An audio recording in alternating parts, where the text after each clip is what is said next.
This is FOLTirana Online Calling. Welcome, Çiğdemli fellow Toastmasters and those who have just joined us. I'm İpek Hatun and I can't imagine how diverse audience we have here. And I have to ask a question to you. How many times you have attended club officer trainings? Like many, almost you don't count it anymore, several, bunch of it, or one time, zero? Mine, I don't at least, count anymore. yeah, me, I mean, at least 5 times, but it should be more, I have to admit. And today, I'm not only happy to announce this workshop, but also be the listener of it, because we will learn many things. In May 2026, Toastmasters International launched new club officer training materials with aim of helping club officers become better leaders. And in this workshop, we will find out the why and the how behind this new exciting training program. And our workshop facilitator, Diane, will tell us about how this was developed and what Toastmasters International aims to achieve. And she will also explain how this new training was tested and what will happen to the mid-year training and how it differs from the New Year training. So, dear all, I'm introduce you Diane Richardson, DTM. Diane lectures in graphic design in London. After a career working as a graphic designer specializing in brand design for international organizations. As director of District 91, her district to she led her district to President's Distinguished. She's part of the Toastmasters team that created new club officer training program.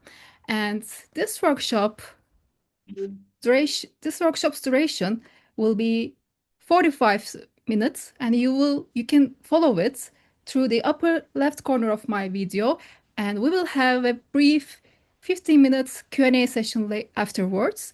And now I will leave the virtual floor to Diane Richardson, DTM. Thank you. All. Can you play the video, please? Will do.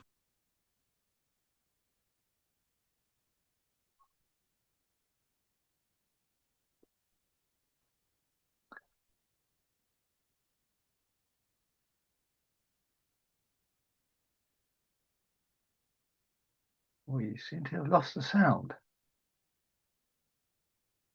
Even though earlier there was sound when I played it.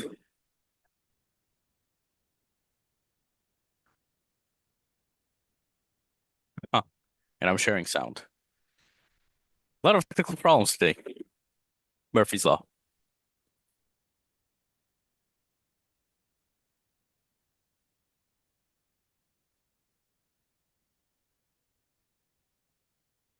No, sorry about this. And it was working. It was working 15 minutes ago. Well, obviously the gods are against us.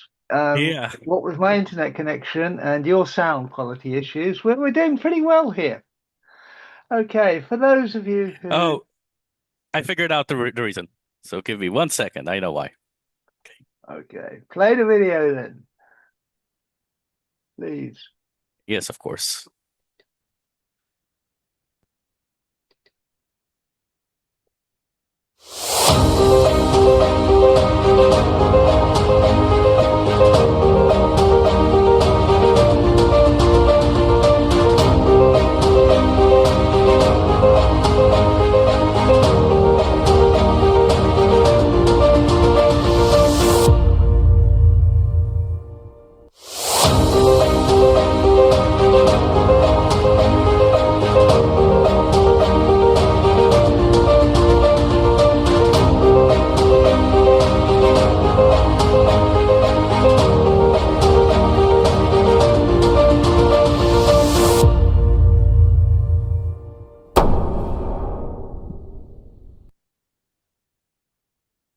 Okay, well, that gives you a very brief overview of what the new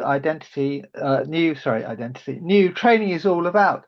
And that was made by Paula, who I believe you all know as an ex public relations manager for District 109, I believe. And the whole idea behind this training is it's been going on. Can you see my screen? No. Not yet, but will be eventually. Right. I'll make you a co-host just in case. Okay. Here. Right, well, let me share again then.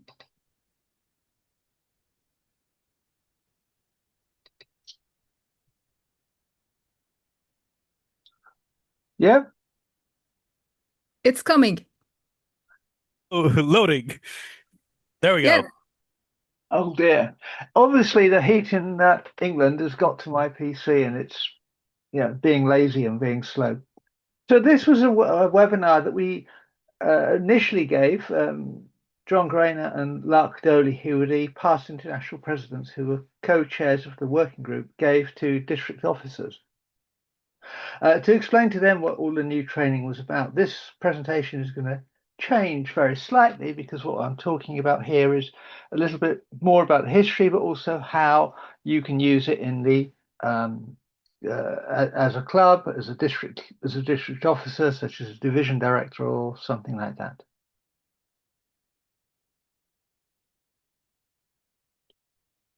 So we're going to talk about what was called everything in Toastmasters, and is, as you know, abbreviated. So COTWIG is not some sort of strange, nasty disease. It's the Club Officer Working Group, which is a bunch of past international presidents. The development team, which is the team that Paula and I with Florian Bay were on from the very beginning. And we then talk a little bit more about the various parts of this training. Towards the end, we're going to talk a little bit about how it differs compared to the old training, and we're also going to talk about round 2 training and what happens next. And hopefully at the end, there will be time to answer some questions.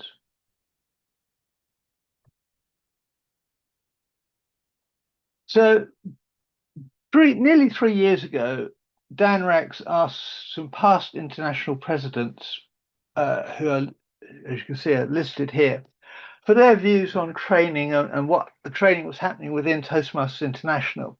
And this group met every Friday morning for about a year.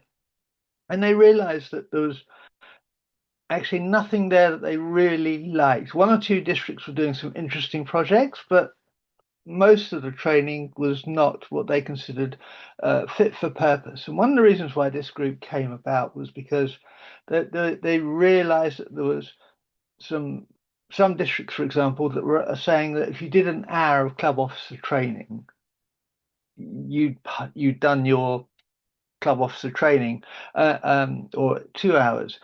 And that's against what it says in the club officers handbook, but it's also meant that a lot of club officers were actually ill prepared for what they were, the tasks that they were about to undertake.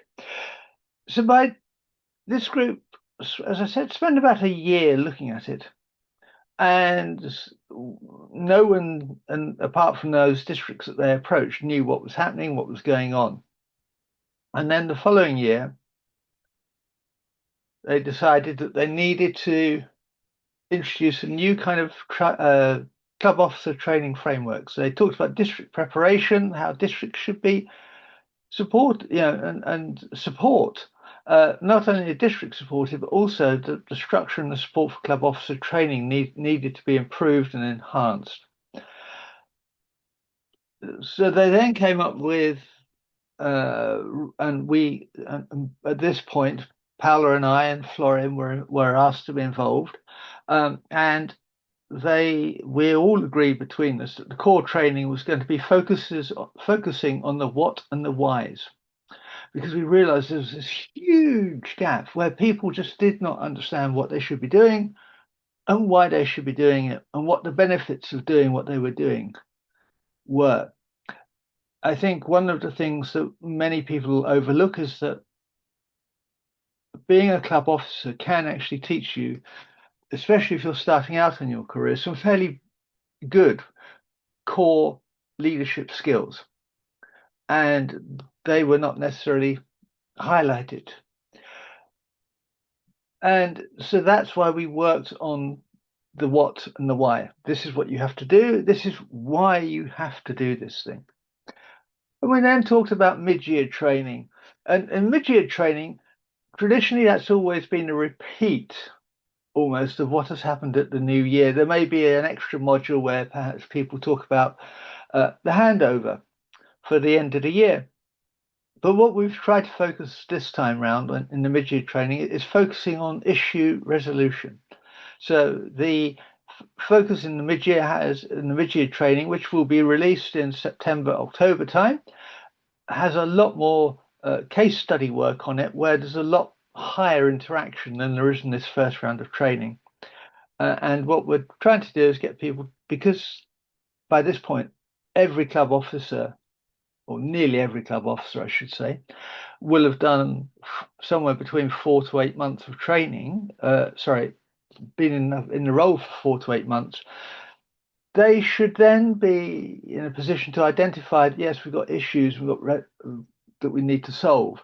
There was an issue of one club that I know of that said we're not getting new members.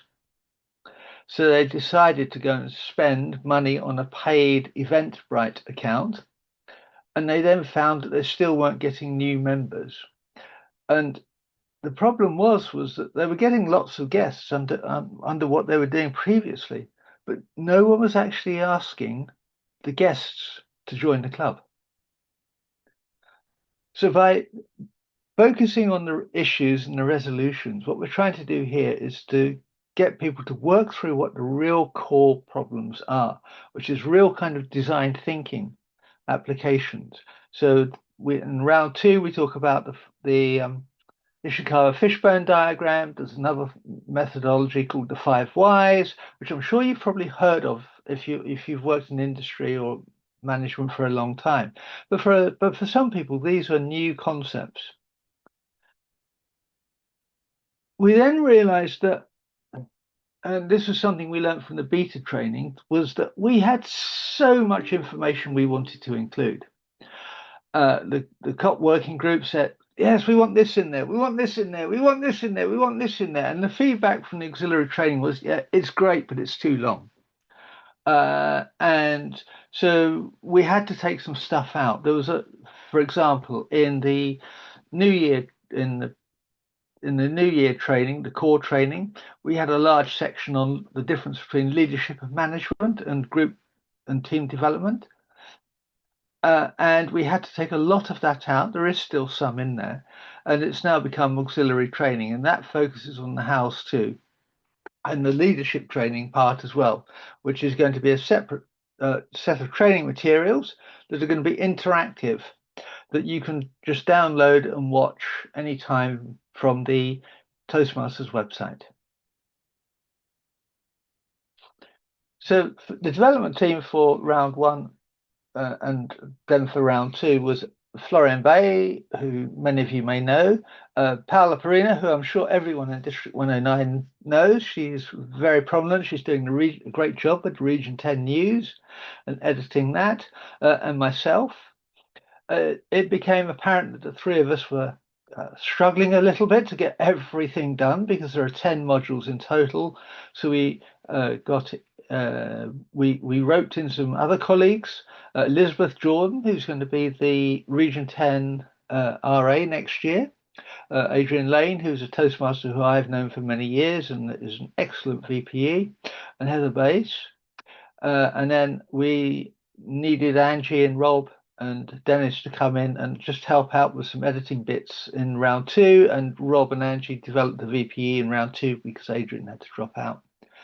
And we then, after all the materials were put together, myself and a lady called Pam McGowan, who's another past international director, international president, sorry, we had to go through every slide with Lark Doley and review everything, the graphics, to make sure that we weren't infringing copyright law, the text to make sure it made sense, and everything was combined into and double checked and triple checked just to make sure that we were all the expression in over in the UK is singing from the same hymn sheet. So the development team, we talked about how it was going to be developed by Toastmasters leaders who have served in the officer role. So I've been a VPE, I've been a VPPR, I've been a club president. So, and I've also done a few other bits and pieces. So I've worked on the VPPR, the VPM module, and those two modules were very much the work of Paula and I collaborating. But I also worked on the general studies parts, and the VPE part, for example, was written by people who've done a lot more VPE roles than I have. And the whole idea is, and the question that was put to them is, before you became named the role,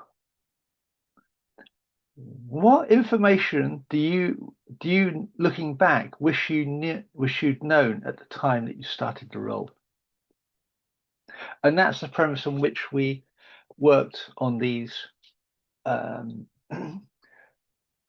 modules. Paola, Florian, and I, we used mind maps to develop the flow and the topics, and I'll show you one of the mind maps later on. They're quite quite involved, and the reason why we wanted them to be graphically beautiful is that the old Toastmaster slides, and I hope there's no one from World HQ here, because they'll probably tell me off for saying this, but they were rather dull. They were a bit wordy, shall we say. So the whole idea of putting all these pictures in is that that way, because the pictures kept changing, because the words on the actual slides were limited, hopefully it was going to mean that there's be a much more advanced pace with people listening to what the presenter actually had to say. The facilitator notes, unlike previous versions of the training materials that can be downloaded from the Toastmasters website, actually have the instructor notes built into the PowerPoint. Now, we're not saying you have to say the words that we've written word for word, but it gives you an outline script on which you can then work from and incorporate and add the emphasis that's applicable to your particular district or division. If you work in a district like 109, where you go from Switzerland to Israel, and I'm sure there are very different challenges facing division directors in both of those two different divisions.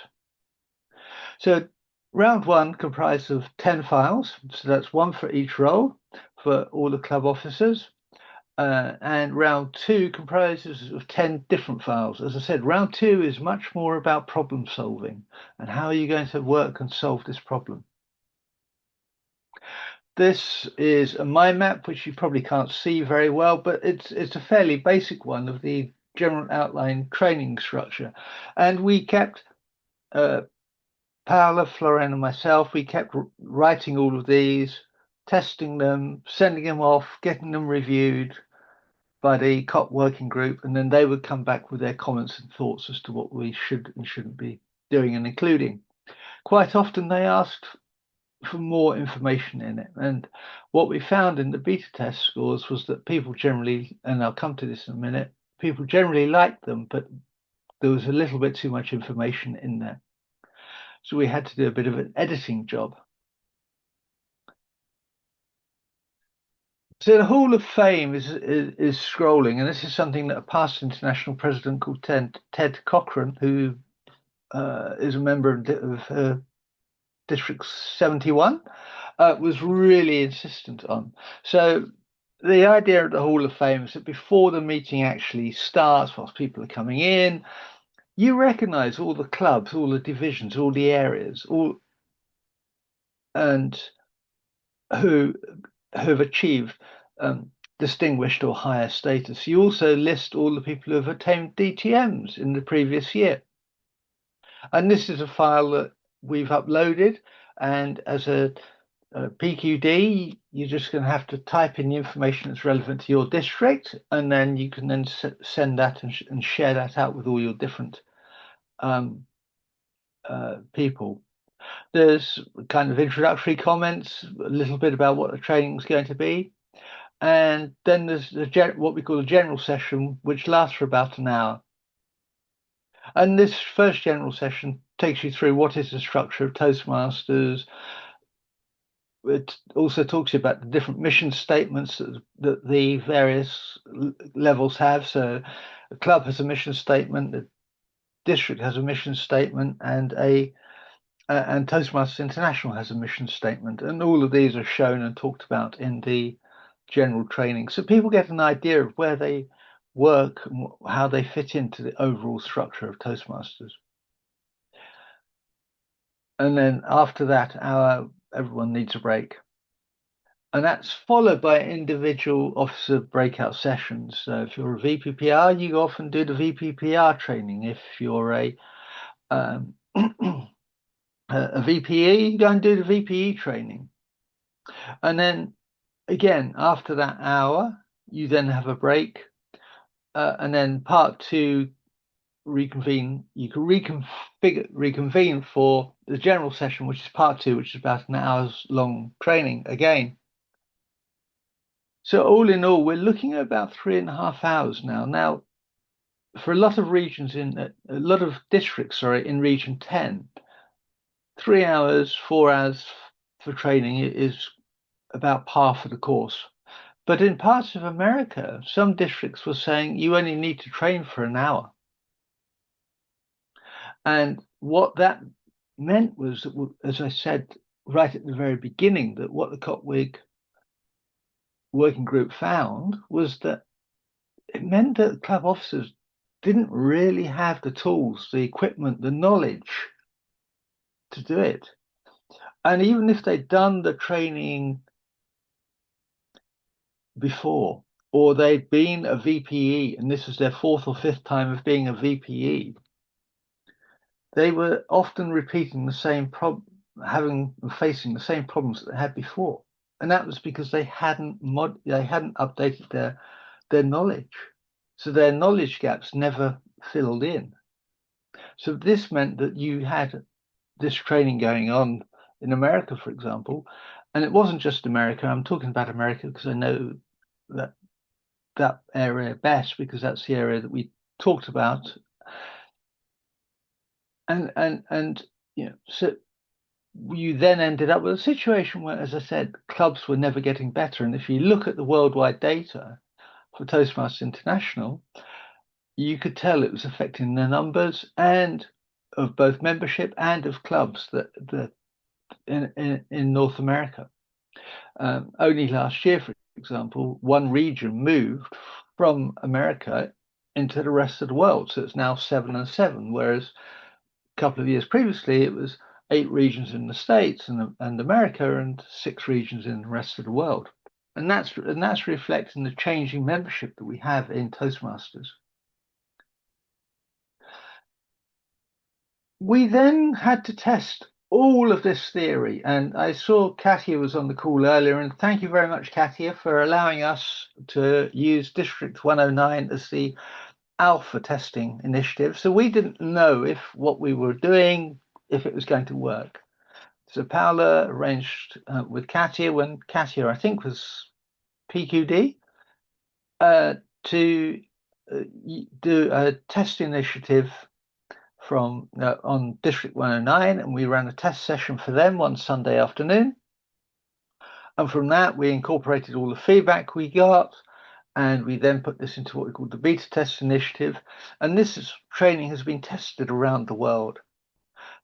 As you can see here, all the districts that took part have been listed. And we had over 3,500 individuals attend this training to give us really good feedback. For example, District 74 in South Africa, for their first round of training, they had near enough 500 people attend the training, which was phenomenal. You know, they had to keep updating and uprating the Zoom account to let people in. Other districts didn't have so many, and some districts tried different formats. So like District 91, what they did is they ran module 1, then they ran the specialist module or individual club officer module, and then they run the general session 2 on consecutive evenings. So we've tested how this is all going to work under various formats. And we then got some feedback. We got 3,661 responses. And as you can see, the satisfaction scores are all pretty high. Even the lowest 8.4 is still a very high score, with an average satisfaction of 9. And these scores they varied slightly from district to district, but some places the VP education was higher, and say the VPPR was lower, but everyone seemed to really like it. The other thing that we really focused on, and why we wanted to measure this, is we wanted to make sure and test how high or how clear it was to follow the slides. So on a scale of 1 to 5, we asked everyone to rate the slides as to how clear they were. And again, as you can see, the scores are all above 4.4 or higher. So again, that's a very good score. And eventually we've measured the Net Promoter Score, which came out at plus 57. This is a score that goes from minus 100 to plus 100. And it's a way of working out how you're doing. A Net Promoter Score of 57 is considered very, very good. Some of the comments that we got back, because not only did we take quantitative feedback, we took qualitative feedback as well. And Florian spent a lot of time analyzing all this feedback. And the main criticism was it was all slightly too long. So we've then taken all that feedback back, and in the early part of this year, we have revised all of the modules, and we've taken stuff out and put it either into the auxiliary training or the additional training that Paula and another team are working on now. That's going to be downloadable videos. And the whole idea behind that is that people, some people do want more information about a particular subject. But there's only so much information you can cover in an hour for each topic. So the stuff we left out, we wanted to make sure that people still had access to it, which is why we've got this auxiliary training. So the current COP talks about focuses on roles and responsibilities. It's mostly black and white PowerPoint slides, and it's the same in round 1 and round 2. So the slides that you use in round 1, you use in round 2. So with the new COP training, we focus on the what's and the whys and the hows. As we said, we talk about club officer status. We talk about club success planning, especially now that clubs have to complete their club success plan by the end of September to become eligible to become a distinguished club. We talk about goal setting. We talk about building effective teams and the roles and responsibilities of each club officer.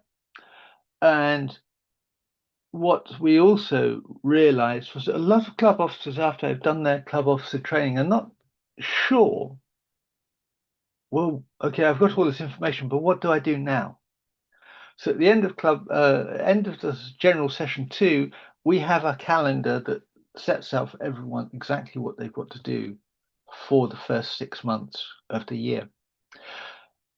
And the reason for that is that, clubs were missing out on the opportunity of becoming distinguished because they hadn't done the club success plan, or they hadn't necessarily updated everything they should do. And then round 2 is totally different from round 1. It's a whole different set of modules. Again, it follows the same principles though, with 2 general sessions, which are like the bread, and then the filling in the sandwich, to carry on the analogy, would be for each different role. We focus very much on solving club problems, and interactive case studies. Now, the club problems, we've written for most of the modules at least 9 or 10 case studies. And it's up to the person who is training to listen to what people are saying and then to identify the case studies that they can use in the training for that particular role. And the whole idea behind that is that we make the round 2 club officer training a much more interactive. We still have a session on success planning, and WDIDN means what didn't I know but do now, and it highlights what people are doing and why they're doing it and how they're doing it. So the auxiliary training, which is a new area that we haven't really talked about much, focuses on the how-to. So this is video clips, and these video clips, as I said, have been made by Paula. So it's talking about how do you actually use a DCP, finding online reports, where are you going to find them, how are you going to sign off pathways completions. I don't know about in your clubs, but in both of my clubs, people have been sitting on a completed pathway and not realized that they've completed it, or a level in a pathway, and they've not realized that they've completed it. And then we have, how do you make online dues and payments? How do you recognize club members? Because one of the things that's really important is that it helps maintain membership. If you announce and give someone a ribbon or give them their pathway certificate printed off and give them their pathway certificate when they've completed a level, that kind of recognition that's then acknowledged by the rest of the club is, we found, a great incentive for people to stay and to want more, because they want more recognition for their achievements. One of the complaints also was that people were finding online reports somewhat difficult to find. So there's going to be a video on that, and there's a bit more on corporate clubs, because corporate clubs and how they work and operate, certainly in District 91, is slightly different to the community clubs, and we have quite a high proportion of corporate clubs because, of course, we're covering London. So the new core training, so this focuses on the what's, which is again a PowerPoint presentation, and the leadership training, which we talked about earlier on, focuses on the advanced topics. So again, it's PowerPoint presentations. It's about creating a vision, building a team, strategic planning, time management, conflict resolution, because unfortunately it happens all the time. And I know when I was district director, I was really pleased to have Protocol 3, which meant I couldn't get dragged into it, and none of my leadership team could, into club disputes. And it meant that the clubs had to understand what was happening and why. And also we talked about leadership self-awareness. So these are presentations that are currently being built. They're not going to be ready yet, and they won't be ready for a little while. Next on our list is to finalize and incorporate all the comments from the mid-year training, which we'll do, and that will be published in September, as I said. And then after that, we'll start thinking about leadership and the auxiliary training. The leadership training. Auxiliary training is being developed at the moment. But the key consideration here is to have everything that's going to be easily maintained, and it's going to be supportable for club officers, especially new club officers. So the auxiliary development training team, that's Paola and Rob and Wendy, who were part of the initial team, development team, and the other people have specialist skills in AI, and because some of these videos are being made with AI, I understand.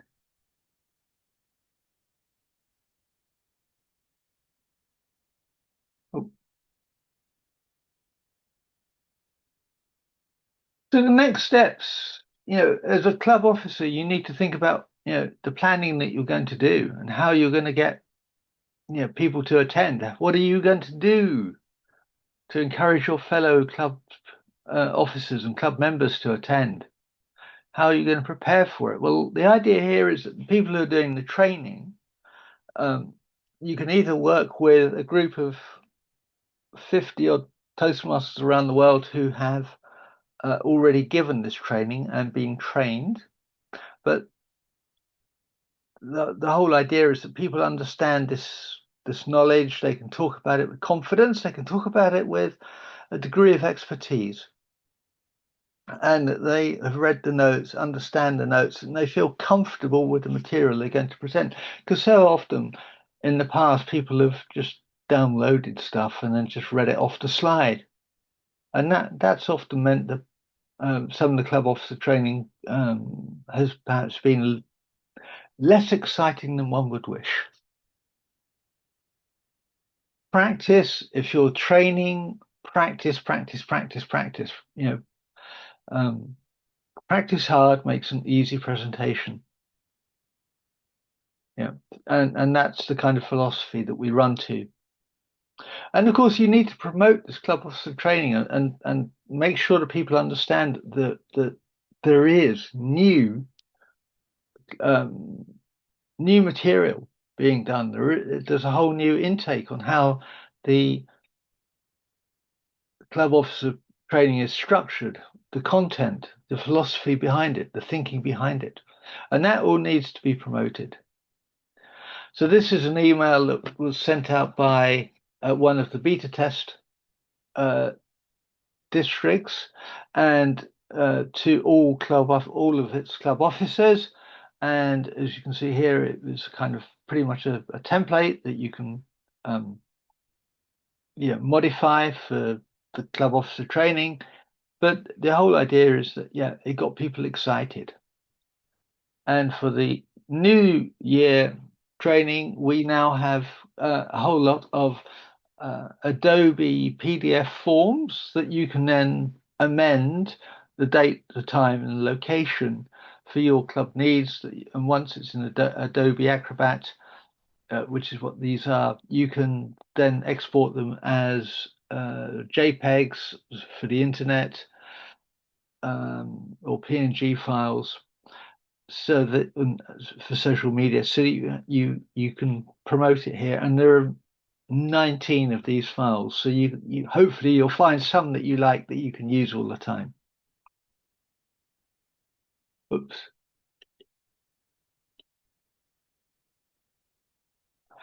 So where are you going to find all this stuff? Well, you're going to find it under the Toastmasters International Club Officers District Leader tools. And so all of this information can just be downloaded from there quite easily. And it's accessible to all district leaders, so area directors and above, I believe. Any questions?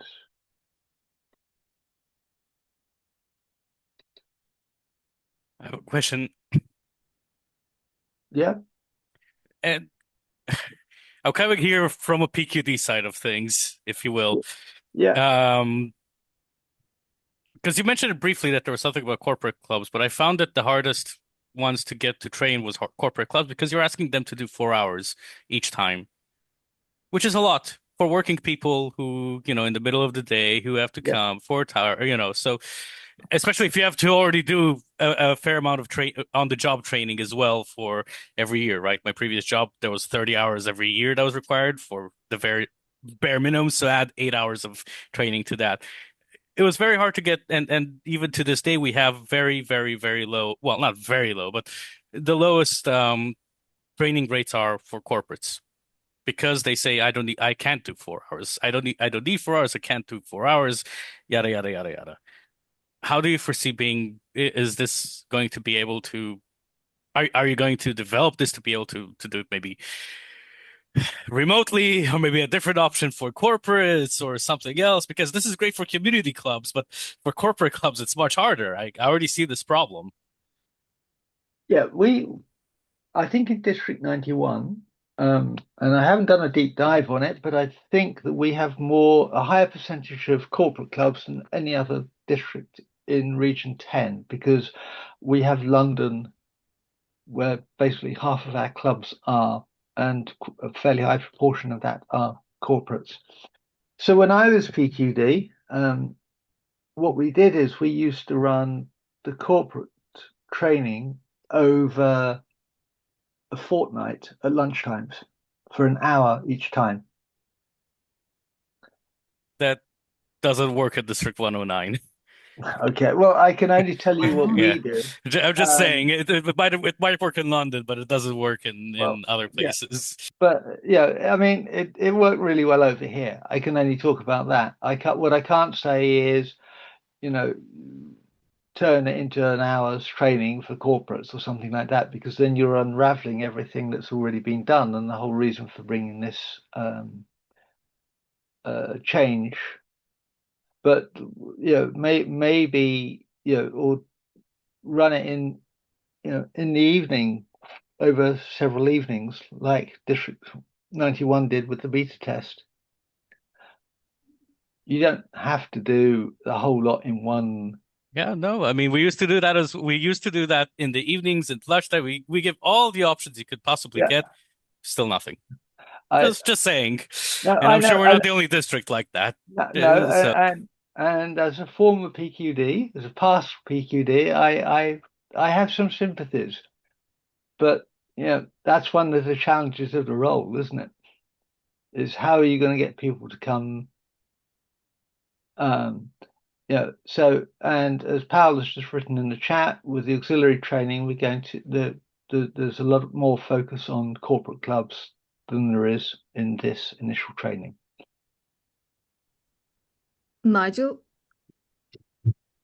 Yeah, thank you very much, Diane, for absolutely intriguing presentation, because this is what we're going to be, as club officers, we're going to be dealing with this year.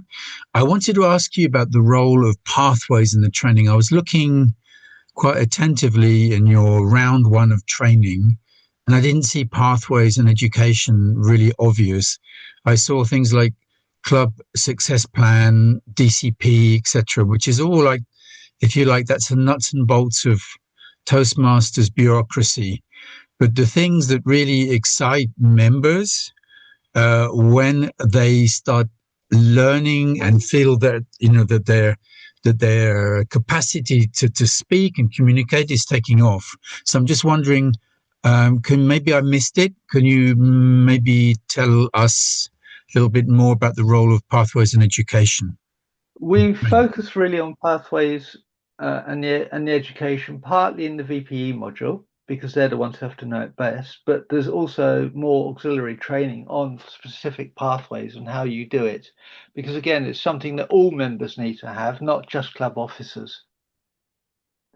So, okay, the auxiliary training, you don't think there's a danger that people will think if it's auxiliary, it's not essential training?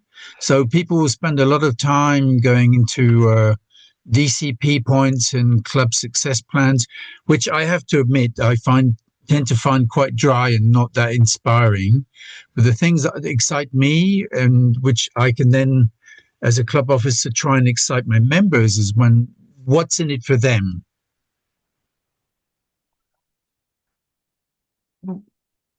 How can we make it clear that the auxiliary is also an essential part of the structure? Okay. Well, one of the reasons why the auxiliary training has come about is because we had to take information out of the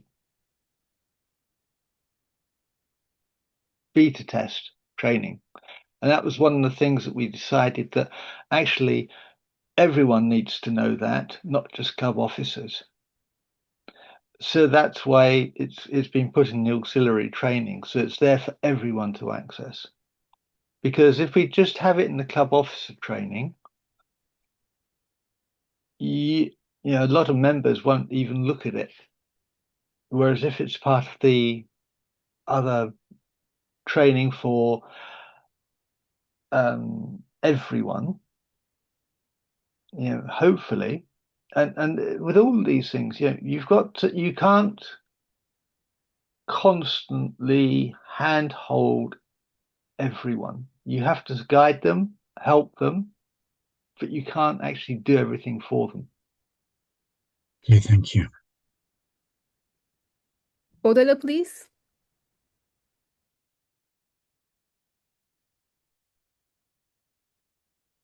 First of all, I wanted to thank you so much for your very clear and helpful presentation. And I think because I'm an incoming division director, so it gives me a lot of new ideas to how to also motivate the offices. Because I have seen now last year there were a lot of short COTs, like 2 hours. They were not really structured. And then the club officers did not really get the information they would need to survive the first half year or to really. So, and my question probably is, where do I find all this interesting information? Okay. Probably it's an idiotic question, but I don't know. No, it's not idiotic. Let me just escape from the presentation so I can copy the link for you and put it in the chat.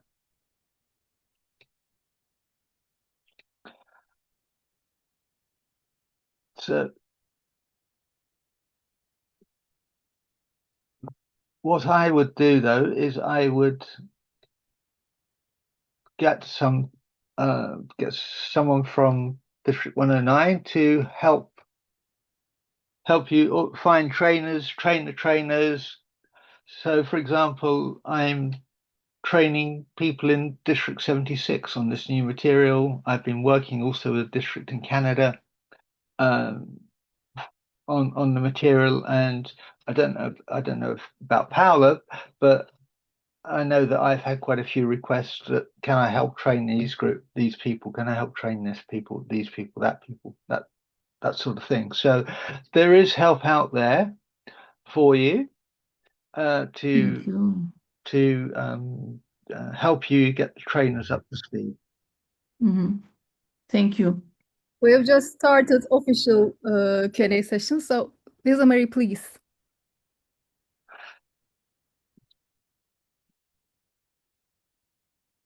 A second. I was a little distracted, but thank you very much, Diane. There's a lot of material here.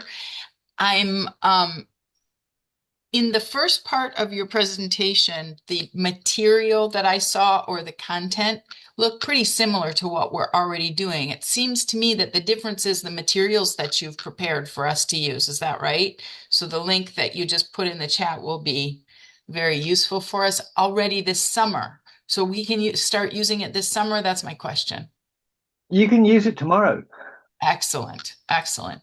Because I think the biggest challenge now for us will be, I mean, we're already having trouble finding officers. The biggest challenge for us is to, as you said, get excited, right? Because people who have been to 4 or 5 COTs they're tired of it. They're weary of the COTs. And as much as I love the material that you've created, that will be great for the people who actually come. We need help getting people there. Well, the fact you've got new material, I think, is great. But I've studied psychology at various levels in my time, and one of the things that I was taught was the first time you learn about a new topic, a new subject. The second time you learn it for yourself. You kind of internalize it, shall we say. The third time you learn how to teach it to others, and the fourth time you actually teach it to people. So maybe if you've got really experienced people, the carrot for them is come along and present this new material. Here's the training. Come along and present this new material. Good idea. Thank you. Liana? Hello, Dan. Thank you so much for all these materials. Now I think I got like a lot of answers for my previous questions. I have like still 2 left. So you mentioned about this like training trainers. does it mean that we first need to get these trainings before jumping and just like start using these materials, or it's okay like to get and just already like deliver them reading the notes, not like just getting familiar with the notes? No, I would get one or two people train. I would get some people trained up first, Mm-hmm. so that they, so that they know the material, because And a lot of this is not reading by rote. As I said, we've got notes on each slide for the facilitators, but there's, everyone has a different speech pattern. mm-hmm. Everyone, will feel comfortable saying the same thing, but in their own way. So that's why I would suggest that they watch other people doing it. They get fully familiar with the material, and and then train. We know of occasions in the past where people have just downloaded the material, and 5 minutes later they've started to present it, and they know nothing at all about the material. They're just reading from the slide or reading from the handbook notes, and that material is pretty dull, uninteresting, and often might have the wrong interpretation on it because they're not familiar with it, and perhaps they don't fully understand it, so they're putting their interpretation on it, and it may be their interpretation isn't the one that they should be having. And where to find those trainings, the information about those trainings? For example, if I would like to be trained, like what should I do? So if I've put a link to all the materials that you can download, yes, in the chat, and that's where you can find it. So I will find materials, but what about like myself, like being trained? Like, is it information there as well? Your district, there is another training module with voiceovers on it as well. Paula's just reminded me. All the district trios have been and seen this presentation or a variation of it, so they should be there helping you to find the trainers. It's not for each area director, each division director to go off and find their own trainers. It should be a collaborative effort. Thank you. And my second question, do you think that it will be okay like to use these training materials for corporate COTs? I know that you mentioned auxiliary trainings will be focusing on corporate clubs, but we already have like corporate clubs that need training. So I was wondering like if it's possible to kind of adjust the given materials in a way so it will meet their needs as well. A lot of the material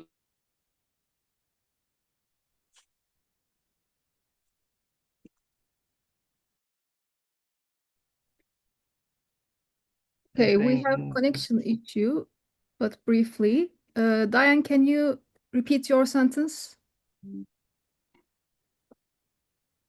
Let's hope she rejoins us. Can you hear me? Yes, I can hear you Yeah, now. we can hear you, Diane. Okay, sorry about that. As I said, it's unseasonably warm. And I think there are one or two bits that perhaps are slightly different about corporate clubs to community clubs. I totally agree. I mean, and the corporate club stuff, I know Paula is working with Pat Johnson, another member of the working group, on and on more specific corporate club officer training. But at the moment, what we've done, we've spent 2 years trying to get this stuff done and dusted and out the door, and these things just take time because I don't think anyone realized how much work there was going to be and testing there was going to be to get all of this work done and make sure it's relevant for the majority of the clubs.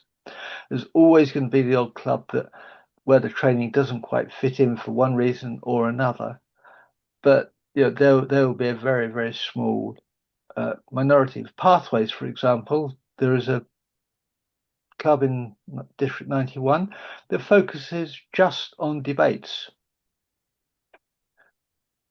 Yeah, and they struggle to map the pathways onto the debating. They've done it, but it took one member with a PhD from Cambridge about 2 years to work out how to do it. Yeah, and the guy's a rocket scientist, so it gives you an idea of the kind of challenges that particular club are facing. But we have tried to make it as flexible and as useful for all the clubs, and it's got a lot of basic information in it. And then the new training that's following on, the auxiliary training, the additional training, that will fill in some of the gaps that you're perhaps concerned about. Thank you so much. Laura and Nigel, and please, everyone, you can use the chat for your comments or any other topics that you want to cover in the meantime. Thanks, Deepak. So another question I've raised, I'd like to ask. So first of all, I like the fact you said that you're bringing in other tools for people to use, like the fishbone diagram, 5 whys. I use a lot of others. I come from this area. Let's put it this way. This is my job. And while I think it's great, I've always given this for district officers training, not just in District 09. I've given it to district officers and trios throughout the world. What the big concern for me is to understand if you've kind of answered it, but I'd like to get a little bit more. If there will be someone training properly, maybe doing more than just, okay, 1 session, 1 hour, but much, much, much more. So about like this more professional stuff, let's put it this way. So that when it comes to, so the trainer is able to actually understand what is a fishbone diagram, understand how to do a proper SWOT analysis, MESI, other things, right? This is a whole big world. And I think it's really important, right? I mean, I'm happy to do this training as well, but to give the training, but still. No, I mean, how many management tools can we teach? 2 to 3 is good, but you need to be an expert on the 2 to 3. And that this is very much in the second round, and what we're doing, why we're doing it, and it is, I admit, at a fairly basic level. We're not going into McKinsey level analysis here. What we are trying to do, though, is get people to think about what the root cause of the problem is. Which is a kind of basic design thinking principle, because, as I said, we've known of clubs, and there's one that springs to mind, and it's the one I use as an example. I'm not going to name them, but it was a club here in the UK where they went out and bought a very expensive Eventbrite paid account, and they were finding that they were not getting the new members. And that was because, and that's because they hadn't done any analysis. They kind of grabbed at the first lever. Yep. Whereas that's why I'm asking, to make sure that the trainer is at least an expert at this stuff. I understand not everyone's going to be, but at least the trainer should be. So this is why the trainers need training first, and not just read it straight from the slide. It's like we emphasize that there is a need for preparation, because if you don't prepare, the chances are that you're not going to be able to present this material. But that's the same with the old stuff. But this time, what we're saying is, make sure you prepare properly.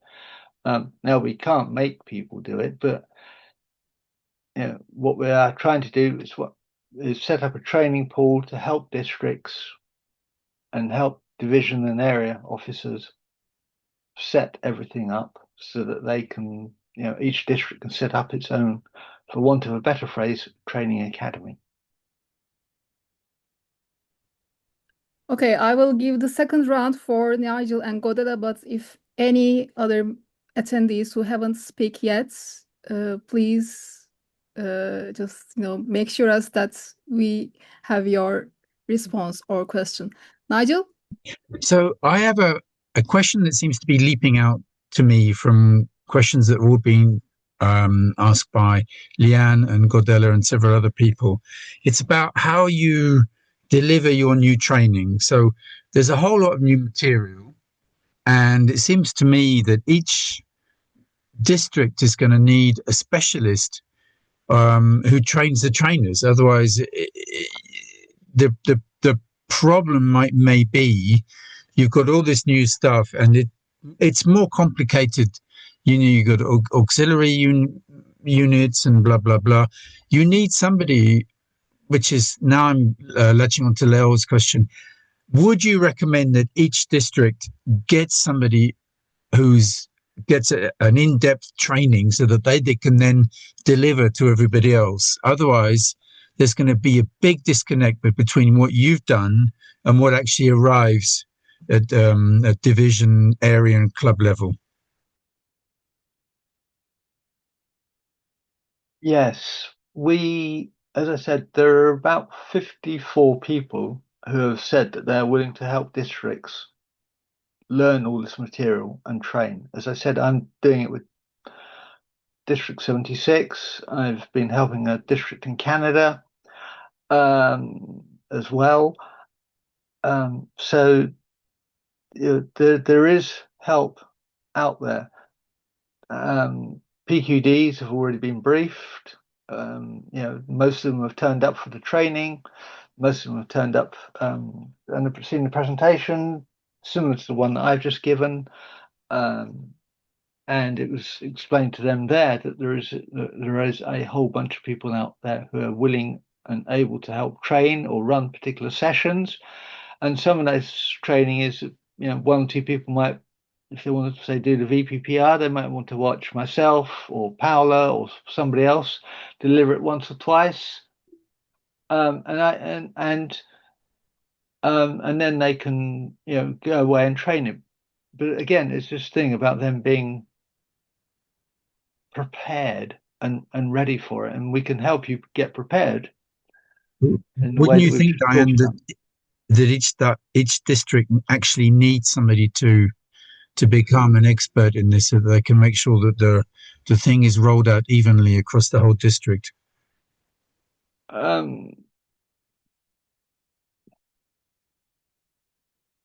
I say that's up to the decision of each district. What you're suggesting sounds eminently sensible, but I'm not sure that